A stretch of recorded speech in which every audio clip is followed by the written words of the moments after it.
Son-in-law Jared Kushner squarely on the shoulders of his chief of staff, John Kelly. Well, yesterday's move by the commander-in-chief coming as Kelly's self-imposed deadline to secure White House permanent security clearances reportedly expired. Joining us now, Adrienne Elrod. She's former director of strategic communications for Hillary for America, and Lauren Zelt, Republican strategist, the managing director at FP1 Strategies. Adrienne, let me start with you. I want to play just a little bit more tape from that joint news conference yesterday. The president talking about these issues and talking about Jared Kushner in particular. Let's take a listen.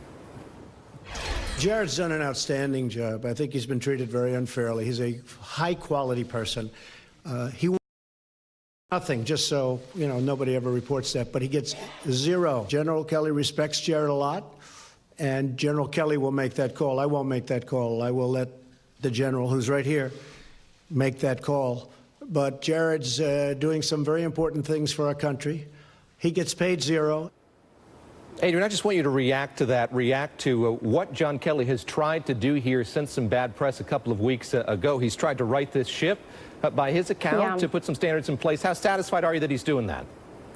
Well, you know, I don't necessarily know what's happening behind the scenes of the White House, but, you know, first of all, to President Trump's point about Jared Kushner working for free, let's be clear, nobody really works for free in any White House, especially this one. So that's the first point. Secondly, I think Jennifer Rubin's column in the Washington Post a couple days ago really hit the nail on the head here. Jared Kushner has no qualifications to be one of the most senior aides in the White House.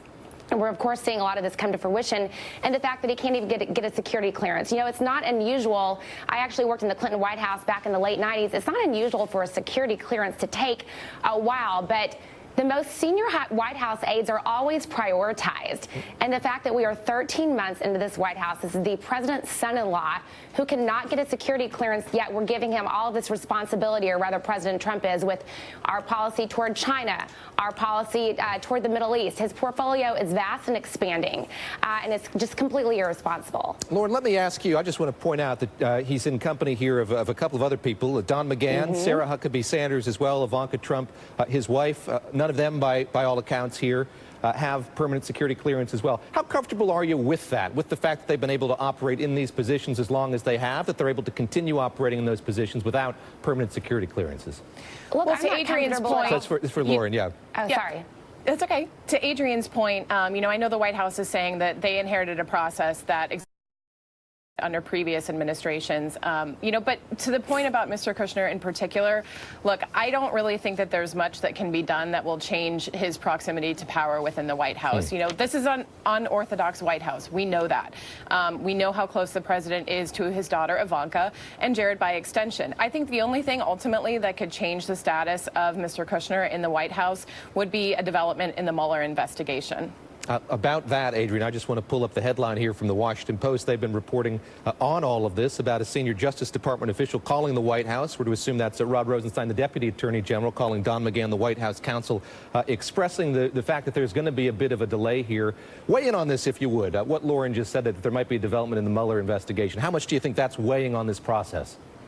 Well, I'm sure it's weighing quite a bit, and I do think that John Kelly is probably trying to conduct some sort of, you know, order here in terms of, you know, knowing for a fact that the investigation is going on, knowing for a fact that Jared Kushner could very well be potentially the next person who will be indicted. And, you know, when you are allowing your staff to operate without a permanent security clearance, and they have the potential of being, you know, indicted at some point, that creates even more red flags. And I think John Kelly's got his own reputation here to worry about as well. So, you know, I can certainly understand where his concerns are. Lauren, you're a Republican strategist. I just want to get your sense of what Jared Kushner's job is. I mean, it is such a big portfolio. How would you answer that simple question? What is Jared Kushner's job in this White House? Well, look, I mean, he's tasked with, as Adrienne said, a lot of our national security issues, you know, working on peace in the Middle East, expanded portfolio overseas. You know, but to Adrienne's point, one thing that does concern me a little bit is some reports about, you know, discord between John Kelly and between Jared Kushner, because John Kelly, I believe, is trying to do his best job to keep order in the White House. And so what I hope comes out of this is I hope that, you know, Mr. Kushner is able to get his security and that, any sort of rift between him and Mr. Kelly can be resolved, because I do think Mr. Kelly is doing his best job to keep order in the White House. I'll ask each of you here briefly, and Lauren, I'll start with you. Do you think that John Kelly's job is safe in light of all that's happened here, in light of this process continuing, trying to get permanent clearances for these members of the First Family and the administration? Do you think that John Kelly's position is safe, and how effective do you think he's been here as a chief of staff?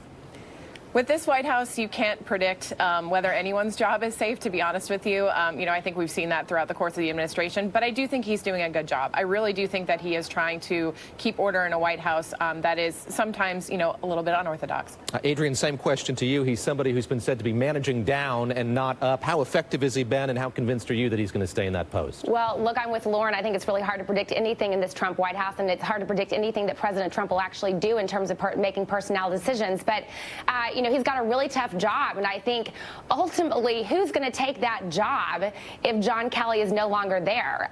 That's part of the issue. Nobody wants to go into that job because, you are dealing with such a difficult task at hand, and your reputation is on the line. So, I also want to make the point there have been some reports that Jared and Ivanka would actually want to take John Kelly's job if he were to leave. So I think that's another interesting dynamic to watch. I will continue to watch it. Adrian, thank you very much. Adrian Elrod and Lauren Zelt joining me as well. Thank Taking you. a stand, a young survivor's call for